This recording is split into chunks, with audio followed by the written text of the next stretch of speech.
So again, this is a big project that we're going to work on. We'll be in the field here in about February, March of 2015. Now, you could ask the Navy, have you found all the radiological objects yet? Well, there's no way for me to know that. That's part of the reason why we're going back out. To remove the rest of the solid waste, but also we have to confirm that we've gotten all the radiological objects. Perhaps there's still some there, and if they are, they're going to be properly handled. And is that person supposed to be over there? Isn't that a cordoned-off area where people aren't supposed to be?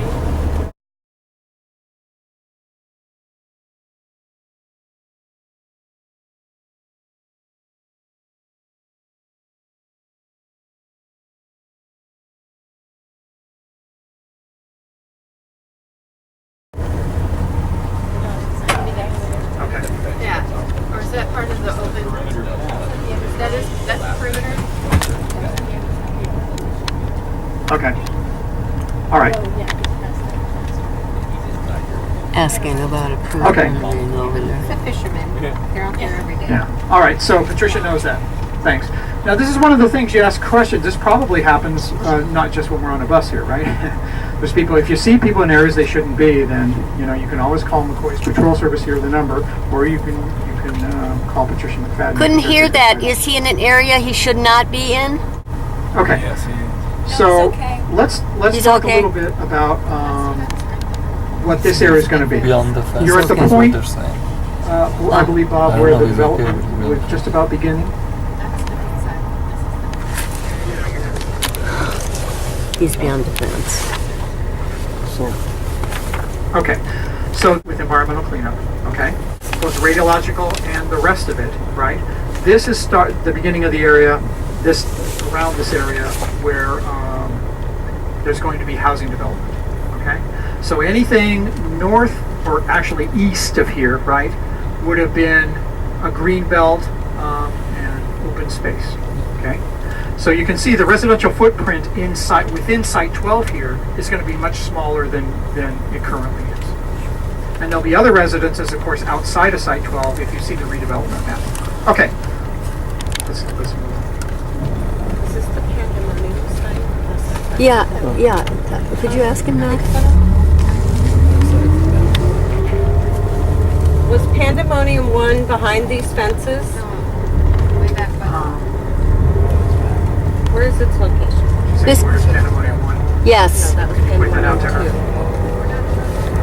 Yeah, it's a little further over there. Will A you little further over there. 2. So it doesn't cross gate view? Okay. So Catherine's saying it doesn't cross at gate view. She's asking. Its footprint doesn't cross gate view. Yes. Is that what we're suggesting? Okay, so now we're going to another area, which is going to require a lot of work. And this area has nothing to do with radiological issues. I call it RAD for short. It's known as the Petroleum-Arsenic area, and it's all about groundwater. This is Miriam Zeck's, one of Miriam Zeck's concerns that we're working closely with her on from the Water Board. Okay, so if you could stop. See Building 1313?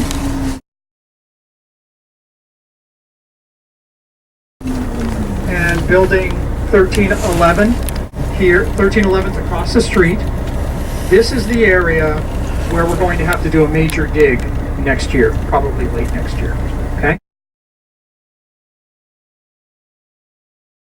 It'll involve a large hole that we have to dig out very old petroleum, old sort of withered petroleum that's in the groundwater. And what that petroleum is doing, this used to be a refueling station back before the Navy owned the property. During the Golden Gate International Exposition, it was a refueling station and a vehicle station and storage area back in the 1940s. And then after that, it was still used by the Navy for a similar function for a while. So there were a nest of underground storage tanks here that had been removed many years ago. But those underground storage tanks leaked, and the petroleum went into the groundwater. And again, it's very old, it's decades old petroleum, but what it's doing is it's creating special conditions in the groundwater, which is leading to heightened concentrations of arsenic in the groundwater. And you can see where the bay is now. This doesn't pose any risk. You can talk to the water board rep later about this, but this doesn't pose any risk to human health.